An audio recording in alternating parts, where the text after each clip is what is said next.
to be a part of the United States doing this. Now, maybe the next question is, well, what part?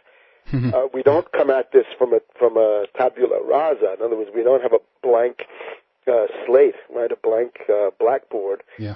We have a lot of history. I would say we have about 100 years of this invisible government, and if you want to go back and see when it started and how it started, I'll be glad to do that. But suffice it to say, it's much older than Bush-Cheney. Yeah. Bush and Cheney cannot be imagined as the masterminds or the coordinators of any of this, but they are simply the puppets. They're playing a role that has been assigned to them more or less in the way that this unfolds. It's also, it's not a neat process. In other words, it's not like they're briefed in advance about everything that's going to happen or that they're going to have to do. It simply doesn't work that way.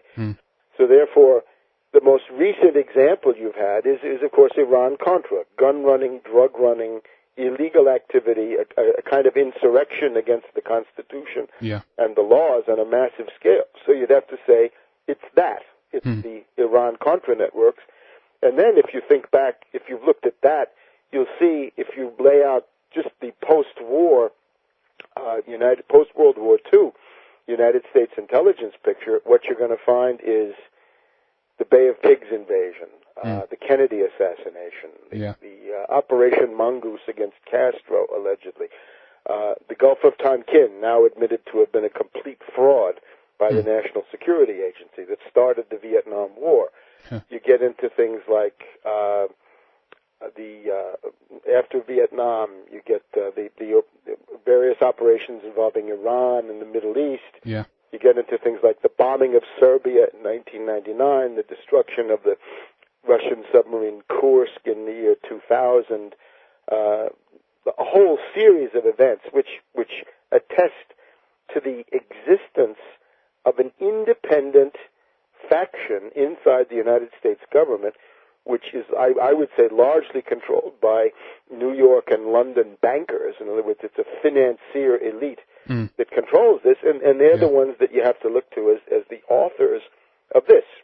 And sure enough, you can find all sorts of interesting points where these things meet up. In other words, just one example. Yeah. You look at the patsies of 9/11, people like Atta and Sheehy, right? These people who are supposed, or they're accused of having piloted these planes, although it's clear that they never could have. You'll find that they're training at a base in Venice, Florida, which is a base of the Iran-Contra drug running and gun running. Indeed, the drug running is still going on right out of that same airport, as has been discovered. Is this by the work by Daniel Hopsicker? Yes, exactly. That's Hopsicker. Hopsicker is one guy who's gone down there and he's looked around and he's found it. Now, Hopsicker, of course, doesn't understand what he finds. Because, see, you can't be an empiricist in this business. You can't just go out and gather facts. You've got to have some idea of how intelligence operations actually occur. Let me just mention the levels, because you've got to have some kind of a conceptual scheme of how these things are done. A large act of spectacular terrorism, like 9/11, is the intersection of several planes of activity which come together at one point to create the spectacular illusion that something has happened, and that, therefore, this teaches the population a certain political lesson which has been designed and built into the whole thing by the terrorist controllers themselves. You got to think about things like this. First of all, patsies. The patsies are the people you see. Lee Harvey Oswald is the classical patsy. Bin Laden is a patsy. Muhammad Atta, the 19 faces that look out at you from that mosaic, those are the patsies. Now, the patsies simply mean that these people are most likely double agents.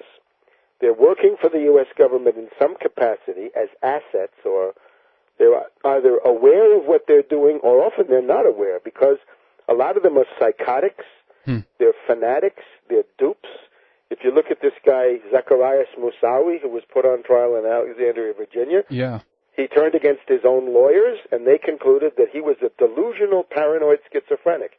And that's exactly right. That's what he was, except he was also a double agent.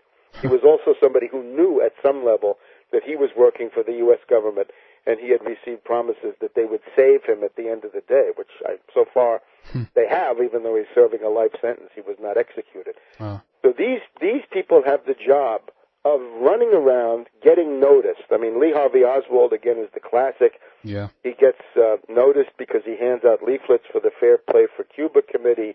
He goes on radio. He goes on television. He gets noticed everywhere. Yeah. Atta is somebody who does the same thing. He's been taught to do this hypnotic gaze, like Rudolph Valentino in The Sheik, like this famous movie of the 1920s, so that wherever he goes, people notice him because he's got this crazy way of looking at you, where he stares at you and scares people, scares women. Yeah. On his way to his death, allegedly, he gets into an argument with somebody about a parking space in an airport parking lot.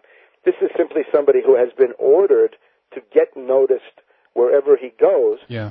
And because he's got to be sheep-dipped, he's got to be seen by people taking courses to fly a plane, so that later on the FBI can say, look, he learned how to fly a plane. Well, unfortunately, as Hopsicker found out, this is a guy who's a psychotic, he's a cat torturer, he's a cocaine addict, he's a drunk, consorts with prostitutes, except that poor Hopsicker, on the basis of all of this, Hopsicker is not able to say, that guy couldn't fly a plane. Hopsicker believes that they flew the planes. And this, of course, is crazy. They couldn't fly the planes. And by the way, any psychiatrist will tell you, to be a psychotic is a debilitating thing. It's not good for you.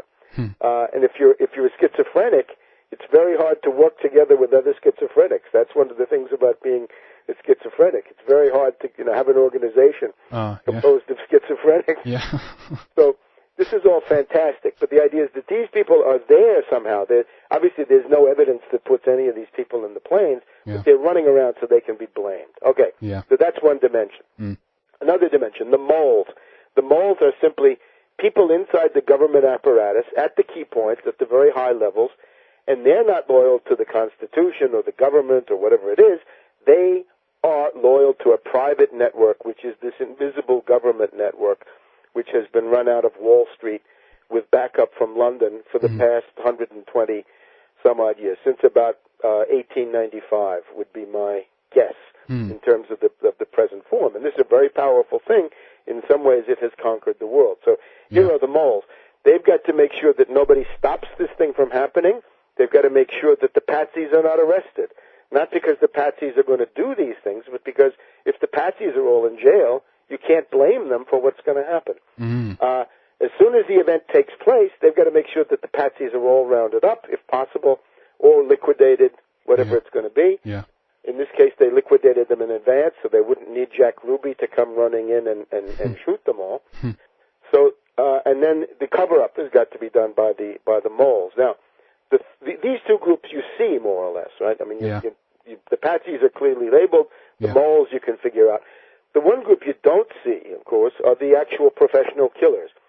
The trick with the patsies is the patsies do have criminal intent. They're criminals. They're very bad people. There's no kidding yourself about the patsies.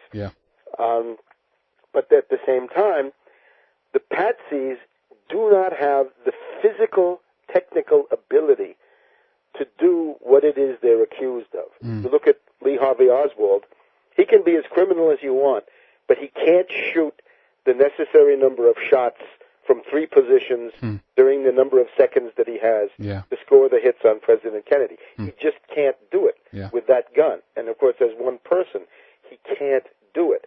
So it's simply physically, technically impossible. And the same thing holds true on 9/11. It's physically, technically impossible that these psychotic patsies take over these planes and fly them into the buildings. It's just out of the question. And at that point, you can posit a number of ways that it could have been done. Probably the neatest is the Global Hawk technology, which simply says these planes were put under remote control from the ground and flown into the buildings from a ground station, which implies a whole series of technical backups, radar guidance, or satellite observation, whole series of other things. Okay, so those, you've got to then posit that there are people who do have this technical, physical ability to do these things. In the case of the Kennedy assassination, it's the 3 or 4 professional sharpshooters that you never saw. or in this case it's going to be the people who actually somehow flew those planes or some other planes or some other flying objects, in the case of the Pentagon, into these buildings. And those would be the professional killers. You've also got to realize, again, that there's got to be a command center coordinating all of this. That is almost certainly not a government office, but in the United States today, that's going to be a private military firm of some kind, I would say, where you cannot, you have a line of resistance against somebody coming in and saying, I'm Colonel Blimp and I want to come in. Well, in this case, they say, no, you can't come in. Go get a search warrant. Whereas if it's the Pentagon or any branch thereof, then the colonel can come walking in. Yeah. The other thing I would stress is that the whole thing implies that government resources are being used, and the way that they're being used is they're being used under the cover of drills, exercises, drills, maneuvers, and things like this. It is important to know that there are more than 15 exercises, drills, maneuvers, either going on the morning of September 11, 2001, or that have been held in the very, very recent past, say in the first couple of, during the course of 2001, which have an immediate bearing, an immediate relation to the events of 9/11. And this is a very important principle, that terrorism is generally conducted, it's bootlegged through the security and military apparatus of the modern state under the cover of a legally sanctioned drill. In other words, they say, well, we're running air defense drills today, and that turns out to be then the way in which a plane can be flown into a building, or things of this sort. So that is some idea. The moles, the patsies, the professional killers, the command center in a private military firm, and this overwhelming use of drills, maneuvers, and finally, the idea that none of this would work unless you have a network inside the mass media who are there ready to put out the line. The story of 9/11, the notion of bin Laden and Al-Qaeda was invented really in the first minutes, say around 9 a.m. on September 11th, when Richard Clark, an obvious official of this invisible government that I'm talking about, terror boss, anti-terror boss for Clinton and Bush, different times, came walking into the White House, and on the basis of zero evidence, with zero input from anybody in the world, started yelling, Al-Qaeda, Al-Qaeda, Al-Qaeda, bin Laden, bin Laden, bin Laden. This was also done by George Tenet at the CIA. Those are the two people who started saying this. They began leaking it to the various news media, and that's really where the whole story comes from. In other words, if you think you know that bin Laden and Al-Qaeda did this, you're essentially basing it all on what Richard Clark started leaking out through his sources into the news media at 9 o'clock in the morning on September 11th. So, I mean, the obvious question here, I mean, this is a brilliant outline that you've given us here, but the obvious question for, I guess, a disbeliever that a government or, as you say, an organization above the government are, performing this against themselves, so to speak, against their own country or whatever. But the obvious thing here is who benefits. That's the question here. Why would anyone do this? I guess that's the next question there. Well, remember, this is a coup d'etat, right? This is a putsch. And a coup d'etat, by definition, is one part of the government attacking another part. So this is, it may turn out ultimately that this was the Air Force attacking the Navy. Speculative, right? It's clear that the Air Force had to be very, very much on the side of this coup, but that the Navy seemed to have some of their people got killed.